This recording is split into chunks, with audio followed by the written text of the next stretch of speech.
ప్రేమయ్య ప్రేక్షకులకి స్వాగతం, సుస్వాగతం. మనతో ఉన్నారు మన ప్రముఖ ఆస్ట్రో సైకాలజిస్ట్ వంశీ కృష్ణ కిరణ్ గారు. కృష్ణ కిరణ్ గారు, ఈ ఎపిసోడ్‌కి స్వాగతం అండి. నమస్కారం. నమస్కారం అండి. కృష్ణ కిరణ్ గారు, మనకి శ్రీ పంచమి. ఈ శ్రీ పంచమి ఆదివారం, సోమవారం ఇలా సగం సగం తిథులతో వస్తున్నట్టుంది. సో, ఇలా వస్తే ఏ రోజు చేసుకోవాలి? అలాగే శ్రీ పంచమి రోజు పిల్లలకి అక్షరాభ్యాసం చేస్తే చాలా మంచిది అంటుంటారు.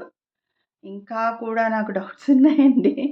ఏంటి అంటే పిల్లలకి నాలుక మీద బీజాక్షరాలు రాయడం లాంటివి, అలాంటివి చేస్తూ ఉంటారు. మరి వాటి ఫలితం ఎలా ఉంటుంది? ఆహ్, ఒక్కసారి మాకు వివరంగా చెప్తే. తప్పకుండా అండి. మనకి సూర్యోదయం నుంచే తిథిని చాలామంది మనం గణిస్తూ ఉంటాము. అలాంటి వాళ్ళు సోమవారం అంటే మూడో తారీఖున చేస్తూ ఉంటారు శ్రీ పంచమి. ఓహ్! పైగా మాఘశుద్ధ పంచమి సాధారణంగా రేవతి, అశ్విని మధ్య వస్తుంది.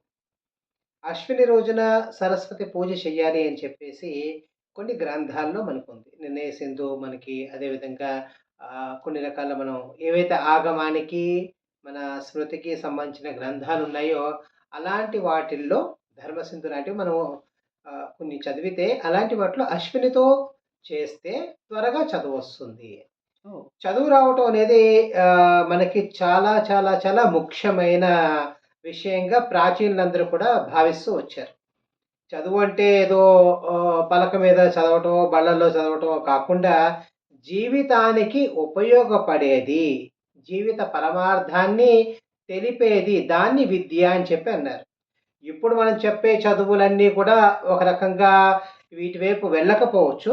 కానీ మనకి బయట చూస్తే మనకి ఈ విద్య అనేది చాలా మనకి చాలా ఇంపార్టెంట్ కాబట్టి మనం దానికి సంబంధించి చాలామంది మంచి పర్వాల్లో అంటే సరస్వతి పూజ చేసే దసరాల్లో గానీ, లేదా విజయదశమి రోజు గానీ, సాధారణంగా ఎక్కువ మంది ఇప్పుడే చేస్తారు. ఎందుకంటే వాళ్ళకి పిల్లలకి రాయటం అలవాటవుతుంది.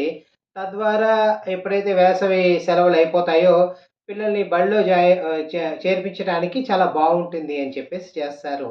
మనకి ఇది మనకి అంటే మాఘ శుద్ధ పంచమని మనం శ్రీ పంచమి అని చెప్తాము. అదేవిధంగా ముహూర్తం చూసుకోకుండా ఎప్పుడైతే పంచమి తిథి మొదలయ్యిందో అది ఏ నక్షత్రమైనా కూడా చేసుకోవచ్చని చెప్పేసి చాలామంది పెద్దవాళ్ళు చెప్తూ వచ్చారు. కాబట్టి దీన్ని బట్టి మీకు కుదిరిన వాళ్ళు ఆదివారము లేదా సోమవారం కూడా మేము చేసుకుంటాం అనుకున్న వాళ్ళు సోమవారం కూడా చేసుకోవచ్చు. రెండోది మీరు బీజాక్షరాలు రాయటం అనేది చాలామంది చేస్తున్నారు అని చెప్పేసి. హ్మ్. నిజానికి ఇది ప్రాచీన కాలంలో కనపడదు. హ్మ్. ప్రాచీన కాలంలో బియ్యం మీద రాయించేవారు. హ్మ్. బియ్యం హ్మ్. ఒక పళ్ళెంలో బియ్యం పోసి, ఆ బియ్యం మీద రాయించటం మొదలయ్యేది. హ్మ్. తర్వాత తర్వాత చూస్తే పలకలని దొరికేవి. హ్మ్. మనందరం కూడా చదువుకున్నప్పుడు పలకలు, ఆ పలకలు కూడా మట్టి పలకలుండేవి. చాలా మందికి హ్మ్. గుర్తుంటే అవి పగిలిపోయేవి కూడా. వాటి అవును. మీద రాయించటం మొదలుపెట్టారు. ఎప్పుడైతే మనకి ప్లాస్టిక్ మన జీవితంలో ఒక అంతర్భాగంగా మారిపోయిందో, ఇనప రేకు మీద చుట్టూ ఆ ప్లాస్టిక్‌ది మనకి వచ్చి, దాన్ని రాయటం అనేది కనపడుతూ ఉంది. ఇప్పటికీ అది వాడుకలో ఉంది. అవునండి. ఒకవైపు వివిధ దేవతాదేవతల ఒక అచ్చు ఒకవైపును, మరొక వైపు మొత్తం అంతా నల్లగా ఉండి దాని మీద బలపం లేదా శుద్ధ ముక్కతో చాక్ పీస్‌తో రాయటం అనేది ఇప్పుడు చాలా మంది కూడా చేస్తున్నారు.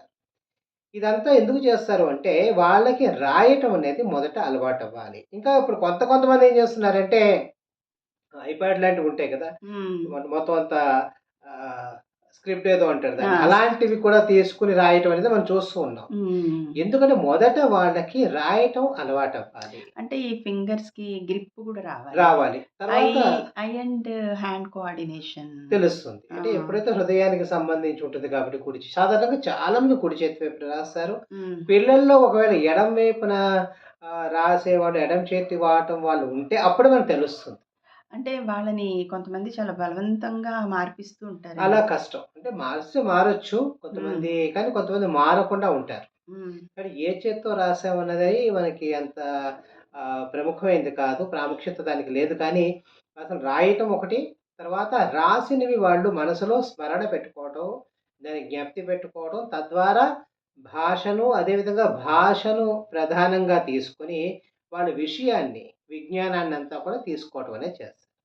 దీంతో భాగంగా ఏం చేస్తారంటే చాలామంది శబ్దం అనేది నోటి ద్వారా పలుకుతాము, హ్మ్. చెవి ద్వారా వింటాము. హ్మ్. అందుకే మనకి వేదానికి శృతి అని ఒక పేరుంది. హ్మ్. వేదం అని వినబడేవి అని చెప్తారు. హ్మ్. కాబట్టి అలాంటిది వచ్చినప్పుడు హ్మ్. వాళ్ళకి ఇటువంటి బీజాక్షరాలు నాలుక మీద, జిహ్వ మీద ఏదో రాస్తే వాళ్ళకి ఇంకా బాగా చదువొస్తుందని చెప్పి తేనెతో గానీ, ఇతరితర మధుర పదార్థాలతో కానీ, కొంతమంది పాలతో కానీ, ఏవి లేకపోతే వేలుతో కూడా రాసేవాళ్ళున్నారు గానీ, హ్మ్. దీనికిను అక్షరాభ్యాసానికి సంబంధం లేదు. అక్షరాభ్యాసానికి ఇంకొక మాటుంది. అక్షర స్వీకారం అని చెప్పుంది. ఈ హ్మ్. అక్షరాలనేవన్నీ కూడా మాతృకా రూపాలని చెప్తారు. ఓహ్! మనకి ఇంతకుముందు కూడా చెప్పుకున్నాం. మనకి మహాలక్ష్మి సహస్రనామంలో వస్తుంది. హ్మ్. అకారాది, క్షకారాంత మాతృకా వర్ణ రూపిణి అని చెప్పి అమ్మవారిని మనం కొలుస్తూ ఉంటాం. కాబట్టి ఆ నుంచి వచ్చే ప్రతి అక్షరం ఇక్కడ తాళవ్యమో, దాంతవ్యమో అనేవి తర్వాత తర్వాత తెలుస్తాయి. అంటే హ్మ్. ఏ శబ్దం ఎక్కడి నుంచి వస్తుంది అనేది తర్వాత వస్తుంది. కాబట్టి ఇవన్నిటికన్నా ముందు ఓం ప్రథమంగా వారి వారి ఆచారాన్ని బట్టి వాళ్ళు ఒక మంత్రాన్ని ముందు పళ్ళెల్లో బియ్యం పోసి, వాడికి వీలైతే షోడశోపచార పూజో లేదా పంచోపచార పూజో చేసి, ఎవరైనా పెద్దవాళ్ళు గానీ, లేదా పురోహితులు గానీ, ఏదైనా విద్య బాగా నేర్చుకున్న వాళ్ళని గానీ పిలిపించుకొని, వారి చేత మనకి విద్యకి శ్రీకారం చుట్టటం అనేది ఇప్పటికి కూడా మనం పాటిస్తున్న పద్ధతి. హ్మ్. అయితే ఇది అంటే వాళ్ళు బీజాక్షరాలు నాలుక మీద రాయటం వల్ల వాళ్ళకొచ్చే నష్టం లేదు. ప్రత్యేకించి లాభం కూడా లేదు. కాకపోతే వాళ్ళు చికాకు పడకుండా, మీరు చికాకు పడకుండా చేసుకుంటే ఏ పూజైనా కూడా బానే ఉంటుంది. ఇప్పుడు పిల్లలు కొంతమంది డిస్లెక్సియా అలా అంటాం. అక్షరాలు గుర్తుపట్టడం కష్టపడుతూ ఉంటారు. అట్లా ఉంటారు కదా!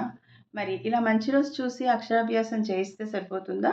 లేకపోతే వైద్యపరమైన సహాయం కావాలా వాళ్ళకి? వైద్యపరమైన సహాయం ఎప్పుడంటే వాళ్ళు అక్షరాలు గుర్తుపట్టడం అనేది ఆహ్, మీరన్నట్టుగా ఒక్కొక్కసారి కొంతమంది దాన్ని రివర్స్‌లో కూడా రాస్తూ ఉంటారు. హ్మ్. హ్మ్. కొంతమంది మీరు పిల్లలు ఇలా చెప్తే వాళ్ళు అలా రాస్తారు. డి డీకి, బీకి ఆ! హ్మ్. అలాగే అంటే రివర్స్‌గా రాస్తారు. సో, హ్మ్. అదే ఎందుకది ఒక ప్యాటర్న్‌లో వాళ్ళకి అది ఉన్న తర్వాత తర్వాత వాళ్ళే సర్దుకుంటారు. హ్మ్. ఇది కాకుండా వాళ్ళకి ఆహ్, దృష్టిపరమైనవి గానీ, లేదా చెవికి సంబంధించినవి గానీ, లోపాలేమన్నా ఉంటే అందుకే ముందు ఎందుకు ఒక పండగ తీసుకొచ్చి ఈరోజు ఎందుకు పెట్టారు అంటే, హ్మ్. తద్వారా వాళ్ళకి అలవాటవుతుంది. హ్మ్. మొదట ఎందుకంటే, ఒక పిల్లవాడు బడికి వెళ్ళటానికి మొదట్లో చాలా మారం జేస్తాడు. హ్మ్. తర్వాత అర్థమైపోతుంది. అలవాటైపోతుంది. కాబట్టి వాళ్ళకి ముందు ట్రైన్ చేయటానికి, మనం ఎలా చదువుకోగానే అలాగా ఆఫీస్‌లోకెళ్ళిపోయి టకటక కొట్టేసుకొని మనం చేసేస్తామంటే, అది అందరికీ సాధ్యం కాదు. హ్మ్. కొంతమంది అలాంటి మంచి అవగాహన ఉన్నవాళ్ళున్నా, వాళ్ళ శాతం తక్కువగా ఉంటుంది. అందుకే ఒక ట్రైనింగ్ ఇస్తూ ఉంటారు. హ్మ్. అలాగే పిల్లలకి కూడా, చిన్న పిల్లలకి కూడా ముందుగా అలవాటవ్వటం.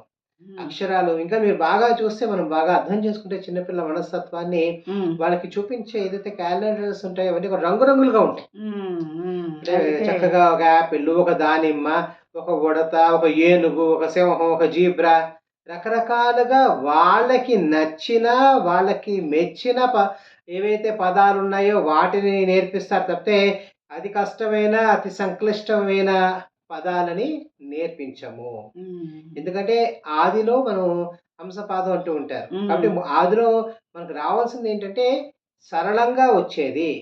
విద్య పట్ల వినయాన్ని, విద్య పట్ల విచక్షణని, విద్య పట్ల ప్రేమని, ఒక కుతూహలాన్ని. కుతూహలాన్ని కూడా హ్మ్. వచ్చి కుతూహలం అందరంగా వస్తుంది. హ్మ్. చాలామంది చదువు ఇష్టపడిన వాళ్ళు కూడా ఆ హ్మ్. పుస్తకంలో ఏముందో, సబ్జెక్ట్ ఏముందో తెలుసుకోవాలని ఉన్నప్పటికీ కూడా బయటకొచ్చి వాళ్ళు వేరియస్ రీజన్స్ వాళ్ళు దాన్ని చదవటానికి ఇష్టపడకపోవచ్చు. కానీ హ్మ్. తెలుసుకోవాలి, దాన్నేదో నేర్చుకోవాలన్న కుతూహలం ఉంటుంది.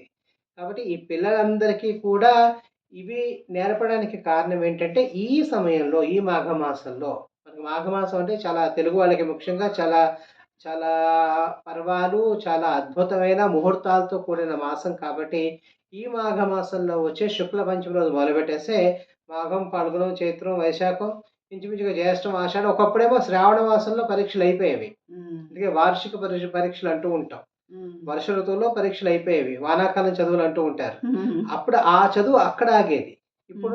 ఇప్పుడున్న సిస్టమ్‌లో మనం మార్చ్‌కో, ఏప్రిల్‌కో దాదాపుగా చైత్రమాసం వచ్చేటప్పటికి వేసవి సెలవులకి ఆగుతున్నాం. హ్మ్. కాబట్టి ఇప్పుడు చేయిస్తే వచ్చే ఒక గొప్ప లాభం ఏంటంటే పిల్లలకి బడికి వెళ్ళటానికి ఒక అలవాటవుతుంది. వాళ్ళు విద్యను కూడా చాలా బాగా నేర్చుకునే అవకాశం ఉంటుంది. పైగా ఇది ఉత్తరాయణంలో వచ్చేది.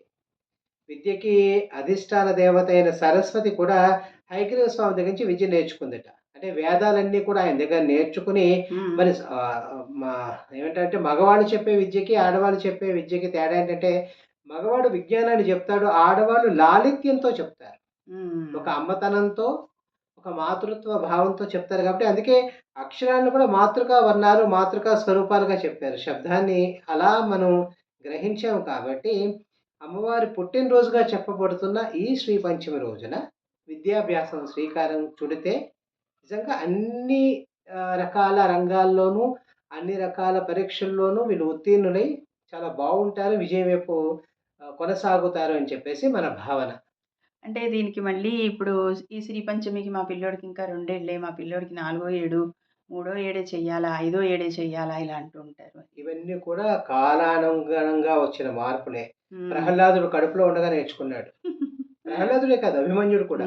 మనమందరం కూడా ఇంచుమించు. మనమందరం కూడా ఎగ్జాక్ట్‌లీ. ఇప్పుడు హ్మ్. మోడర్న్ వాళ్ళు చెప్తుందేంటంటే, తల్లి ఎంత ప్రశాంతంగా, ఎంత శ్రేయోదాయకమైన విషయాలు గ్రహిస్తుందో గర్భవతిగా ఉన్నప్పుడు, పిల్లవాడు లేదా పిల్ల పుట్టిన వాళ్ళు ఏ శిశువైనా కూడా దానికి అనుగుణంగా ఉంటారు అని చెప్పి నవీన వైద్య శాస్త్రం కూడా ధృవీకరిస్తుంది. హ్మ్. కాబట్టి 1, 2, 3 కాదు వాడసలు కూర్చోగలడా? హ్మ్. పలక, బలపం పట్టుకోగలడా? హ్మ్. పట్టుకోకపోయినా మనం చెప్తే వింటాడా? మనం హ్మ్. చేయగలమా? వీటి హ్మ్. మీద అంతా ఆధారపడి ఉంటుంది కాబట్టి సరదాగా 3, 5గా చెప్తారు. కానీ హ్మ్. ఇప్పుడున్న దానిలో ఇవి కూడా వర్కౌట్ అవ్వదు. మీకెందుకంటే మీరు ఎంత త్వరగా వాడిని బడిలో వెయ్యాలి, ఎంత త్వరగా ఆ శిశువుని మీరు చదివించాలి, పైకి తీసుకురావాలి దాని మీద ఆ వేగంలో మనందరం పరిగెడుతున్నాం కాబట్టి మీ వీలుని బట్టి చూసుకోవాల్సిన విషయం ఇది. తప్పకుండా. తప్పకుండా. సో, విన్నారు కదా ప్రమేయ ప్రేక్షకులు. చక్కగా మీ ఇంట్లో బుజ్జాయిలుంటే ఈ శ్రీ పంచమి రోజు ముహూర్తం అది అనుకోకుండా మీకు వీలుగా ఆదివారం కానీ, సోమవారం కానీ ఏ రోజైనా గూడా చక్కగా ఇంట్లో అయినా చేసుకోవచ్చు. సరస్వతి ఆలయంలో అయినా చేసుకోవచ్చు. అంతే కదా గురువుగారు? ఎక్కడైనా చేసుకోవచ్చు. మీకు హ్మ్. ఏదైనా మందిరం సమీపంలో మందిరం ఉంటే మందిరంలో చేసుకోండి. లేదా ఇంట్లో ఉంటే ఇంట్లో చేసుకోండి. సామూహికంగా కూడా కొంతమంది చేస్తూ ఉంటారు. అక్కడన్నా హ్మ్. చేసుకోండి. ఏదైనా కూడా చాలా దాన్ని ప్రతీది కూడా ఆస్వాదిస్తూ చేసుకోండి. విన్నారు కదండీ! మళ్ళీ ఇంకో ఎపిసోడ్‌తో కలుద్దాం. ధన్యవాదాలండి గురువుగారు. నమస్కారం. నమస్కారం.